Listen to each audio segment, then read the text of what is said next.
Hello student, आइए पढ़ते हैं हम अपनी संस्कृत पाठ्य पुस्तिका संस्कृत क्लास 7 से त्रयोदशा पाठ अमृतम संस्कृतम। जो हमारी संस्कृत भाषा है वो किस प्रकार से अमृत के समान है। इसमें इकारांत स्त्रीलिंग शब्दों का प्रयोग हुआ है और इसे हम संस्कृत की जननी कहाँ कहाँ से हुई है, यानी संस्कृत भाषा से किन किन चीज़ों की जननी संस्कृत मानी जाती है और इसे कौन सी भाषा कहा जाता है।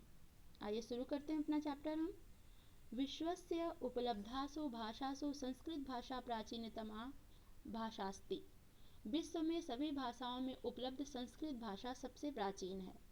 भाषेयम अनेका भाषा भाषाणाम जननी मता। यह भाषा अनेक भाषाओं की जननी मानी जाती है। प्राचीनयो ज्ञान विज्ञानयो विधि तस्या सुरक्षित। प्राचीन समय से ही विज्ञान के नए नए विधि इसमें सुरक्षित हैं। संस्कृतस्य महत्व विषय केनपि कथितम्। संस्कृत एक बहुत ही महत्वपूर्ण विषय है, ऐसा कहा गया है। भारतस्य प्रतिष्ठे द्वय संस्कृत संस्कृतस्ता। भारत की संस्कृति और भारत का संस्कृत एक प्रतिष्ठित राज्य के रूप में स्थापित है और यहाँ की संस्कृति विश्व विदित है।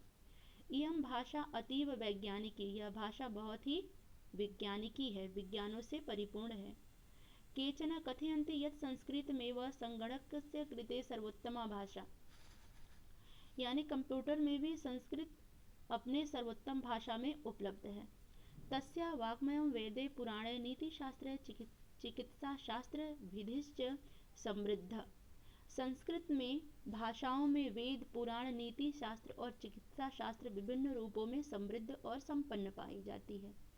कालिदासीनाम विश्व कविनाम काव्य सौंदर्यम अनुपम।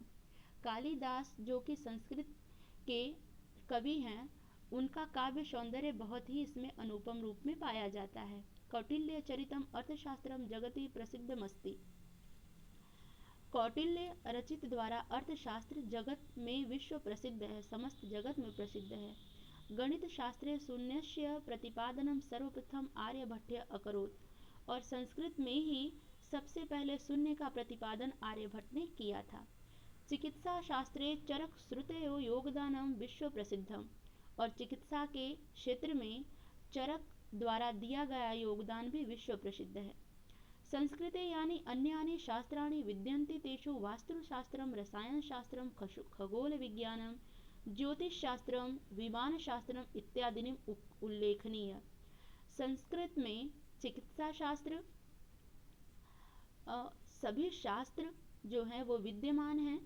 वास्तुशास्त्र, रसायन शास्त्र, खगोल विज्ञान और ज्योतिष शास्त्र सब शास्त्रों का उल्लेखनीय संस्कृत में पाया जाता है।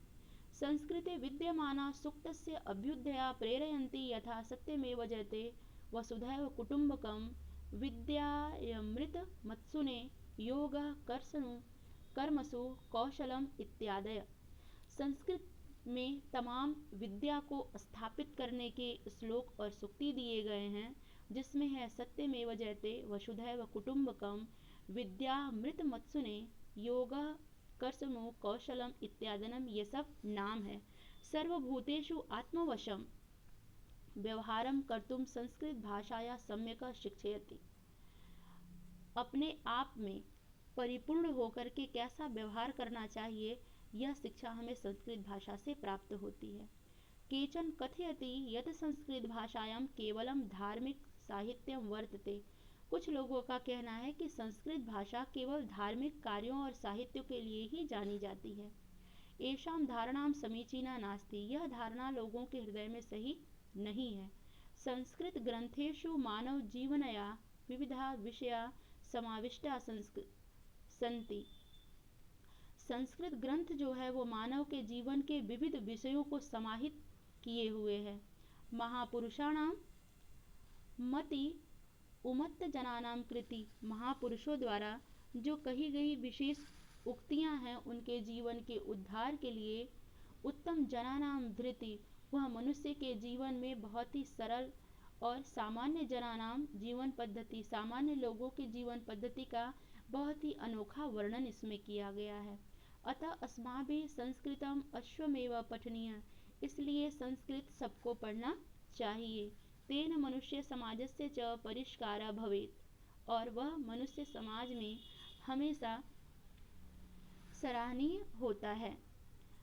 अमृतम संस्कृतम मित्रम सरलम सरसम सरलम वचः भाषासु महनीयम यत् ज्ञान विज्ञान पोषकम।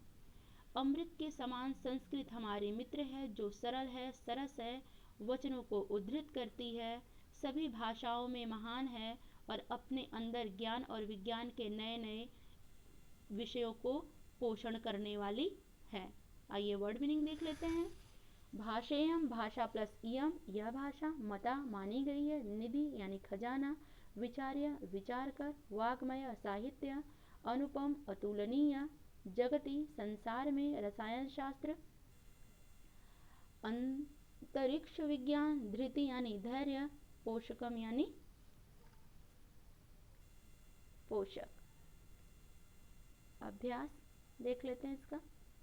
उच्चारण कुरुत, यह सिर्फ उच्चारण करने के लिए है। प्रश्नानाम एक पद में उत्तर देना है इसका। का भाषा प्राचीनतमा? संस्कृता। शून्यस्य प्रतिपादनम के अकरोत्? आर्यभट्ट। कौटिल्य रचितम किम शास्त्रम? कौटिल्य ने, आर्यभट्ट ने क्या किया था? अर्थशास्त्र की रचना की थी। और शून्य का प्रतिपादन गणित में आर्यभट्ट ने दिया था। तस्या भाषाया काव्य सौंदर्यम, कालिदास की भाषा में का अभ्युदय प्रेरयन्ति, तो शिक्षा के भावों को अभिप्रेरित करता यह पाठ है। आशा है बच्चों आपको ये चैप्टर समझ में आया होगा। धन्यवाद।